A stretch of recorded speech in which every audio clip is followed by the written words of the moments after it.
On September 10th, Young Animal is releasing Kentaro Miura's last chapter that he worked on, chapter 364.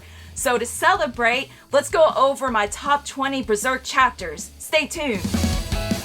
Welcome back, Mentees, to Near Mint Condition, a channel where you can be part of a positive, honest community and lay claim to some comic book knowledge. I'm your host, the Astonishing Melanie, and today I am going to be going over the top 20 BERSERK chapters, my top 20, but I'm cutting it up into two videos.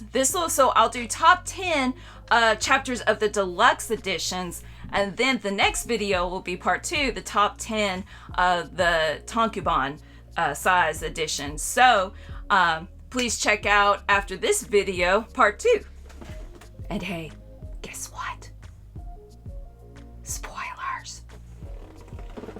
My criteria for picking the top 20 chapters is the horror that was involved, or the character development, or the badassness, or art, just any of those or combination of those. So without further ado, let's get started. Number 10, my pick from least favorite to favorite, out of the favorites. Oh, you know what it means. In order of preference is the Golden Age chapter 3. This is where it's like a finale of sorts, the climax of Guts' relationship with his father figure, Gambino, because this whole backstory explains how Guts is the way he is, how he doesn't give up, and he's so strong. He, accidentally kills his father figure in self-defense because Gambino was going to kill him, right? And the horrible things Gambino did to him. So Guts is running away from the whole troop of, mercenaries. And look at this panel, him just looking up at this void that's gorgeous. And I love how, as he confronts, the wolves, he's like, I just don't know how to stop. I don't know how to die. And that's definitely a theme that runs through the whole of BERSERK. Pick number 9 is Tombstone of Flame, chapter 1. Okay, so again, this isn't in chronological order. This is my order of preference. And, okay, come on, let me cheat a little. Look at the end of Moment of Glory chapter where they're smiling at each other. And Griffith's so gorgeous. Oh, and he's funnily a general. And he's got his white Phoenix Knights and everything's terrific. Except not for the Queen now. Okay, so we've got this plot. It appears for him to die after drinking this poison. Let me show you. There we go. And the princess is distraught and Griffith's distraught, and Guts shows up with this really cool hat. Yes, I based my pick solely on this hat. You've got the Queen and her attendants and such, the court trying to figure out what to do next in their secret meeting, and bam, there's a fire. The fire set. She is just aghast with surprise. Is that a phrase? Aghast with surprise? Well, it is now. At how, what's the meaning of this? Like, how dare it happen to her? And then she looks out and there's the lone figure of Griffith just looking up at her. And, oh no, I'm gonna cheat, but it's okay because it's BERSERK and we're geeking out. Just her looking down at him. Where is it that she says, I won't allow it, I won't acknowledge it, that you can't kill me? That's so cool. Oh, love it. This shows how cunning and clever Griffith is throughout this, with more ways than one, getting his kingdom, that he wasn't even there to do all of this. He just stands outside looking badass, being like, what's up? Yeah, it was me. Let me give you my evil eyes and not the cute smile from before. My number 8 pick from the deluxe editions is Demon Infant. Got Skull Knight, which is such a cool, mysterious figure. He'll show up in later chapters that I'm picking.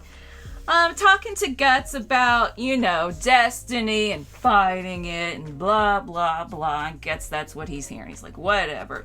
How he's got the brand of the sacrifice. He's always going to have to fight off demons, and so will Casca. They come up to Casca, and she has this deformed fetus demon baby right here. He's freaking out. Tries to step on it. She protects it.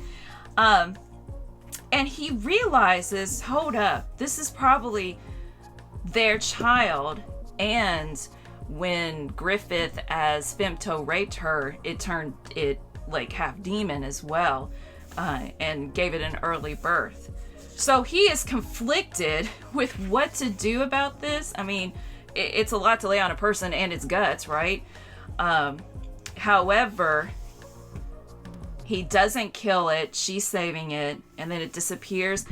And I picked this just because here's these two people who fell in love and created a child. Casca's lost her mind.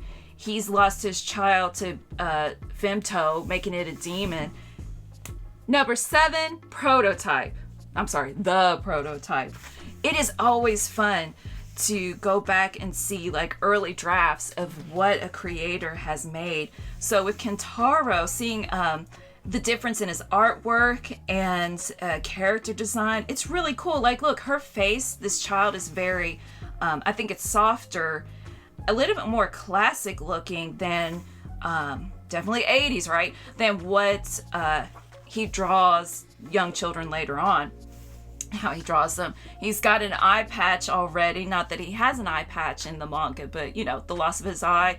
He's a little skinnier, perhaps. Puck basically looks the same. His wings are a little different. But that silly facial expressions in manga right here and here. Puck being silly to kind of lighten the mood. His frown right here. His face has a different shape. For my number 6 pick, we have survival. Man, even in the anime, this is a cool part. Guts saved Casca after she fell off a cliff. They're trying to get back to the Band of the Hawk, and the other army is after them, found them. She ran off to go get the Band of the Hawk to help, and she's like, don't die, and he's like, I'm not. This is the conclusion of that night-long fight, and I picked this and not the previous chapter because of this awesome quote, "The sun's gonna come up before I finish splitting your heads." What a threat, and look at this spread, so much detail. Get to see inside his head as he's fighting, and so this chapter doesn't have that much fighting, but like I said, I picked it for his declaration and also for how the relationship has been built, how close he is to the Band of the Hawk and to Casca with their reactions to finding him, and how they relate to each other once he gets back to camp and they're taking care of him. He is grateful that he has comrades, that he has people to be close to. Space Channel 5. Pick number 5 is Guardians of Desire number 6. So basically from the beginning, the first story arc of Berserk. Picked this one because here we have a hint at what's to come with, wow, look how different Griffith looks. A hint of their relationship, what's going on in Guts' past. At this point, it is the past for them. There you go. Yeah, even there he looks a little different. Cool. And then this awesome like down shot of the God hand. So I chose this chapter for the horror. We've got the Count, who was an apostle, and he's about to be obliterated into nothingness because he's dying, and the God hand's like, okay, we'll give you a choice. Sacrifice your daughter and you can live, or you can be obliterated. So he's like actually thinking about it. He hesitates, he takes too long. He didn't make a decision, therefore all these lost souls coming to grab him up and get him, and her watching, like, man, that is so traumatic. Just this idea is very horrific to me. Pick number 4, Nosferatu Zod, chapter 3. All the chapters with Zod's appearance are good, but I'm picking 3. I won't even cheat. I won't talk about any other chapters. Okay, first appearance of something really supernatural that he is having to interact, like, hey, let's have a conversation, that he is having to battle against for his life. He's definitely scared, and it's cool to see him, man up and fight against him. Zod has some really cool lines about how much fun he's having that a human hasn't done this for hundreds of years, hurt him. That's why he turned into his monster form. And he's just got really good character design. We've got the side story of Casca being upset that Griffith cares so much about Guts. And then, where are you going? Your heart's still beating. Classic cool line. My number 3 pick is from the Conviction arc, which I really enjoyed. I'm surprised that I only picked one from it. But this pick is based on the coolness factor in fighting and character designs. So you got Father Moscus's creepy angel disciples thingies fighting, and with bird-like angel qualities. It's a very well constructed fight. I mean, look at that with the claws, and again in this eye that was already blinded from the eclipse. How rude. How rude. This big, veiny, baby, creepy looking dude. Just, by the way, I never liked Farnese's pigtails. We've got the, hey Guts, he's getting out of this situation with his arm cannon and determining how it'll spin him around as he's shooting it off. We also have him on purpose taking the feathers in the face, having this spike clamp thingy around him so he can get close enough just to swing his sword casually, and there you go, lop him in two. Alright, Minties, just a couple of more. We're on number 2. And of course, it's from the Golden Age, my favorite arc, Chapter 5. It starts off with Guts' traumatized memories of Gambino selling him to another mercenary to rape him. And then Gambino's death, that he also feels guilty about it. Oh yeah, even the woman that took Guts in after he was born from his dead mother's corpse hanging on a tree. We've got her right there. So it ends up it was a dream in his sickness, and Casca is warming him with her body because that's a woman's job, is what Griffith said. And I like how that comes back later with with Guts having to warm Casca's body when she fell ill after falling off a cliff. Like you do. So I love how already establishing all of these relationship dynamics that play a really big part. And definitely this plays a big part because Griffith is going to offer Guts joining the mercenary group, but not take a no for an answer.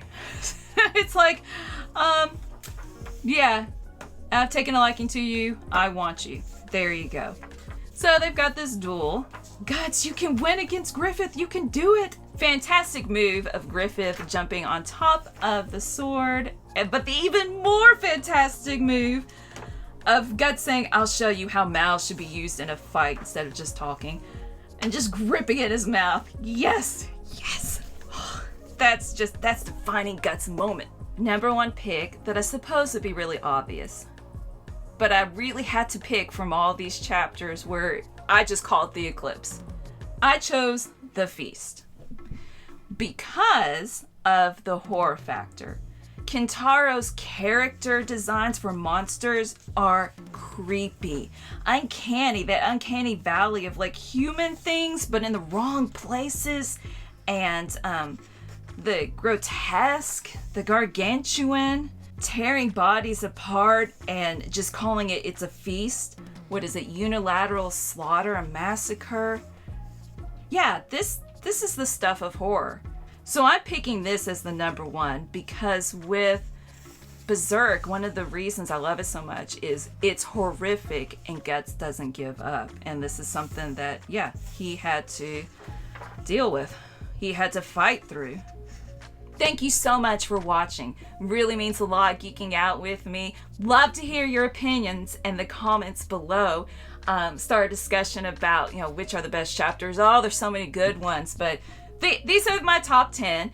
Don't forget to check out the part 2 video that will be coming out where I pick my top 10 from volumes 22 and up. Thank you so much to everybody who supports us on Patreon to make these type of videos possible. Thank you for those who hit the like button. It really means a lot. It really helps out with algorithm. And as always, stay minty!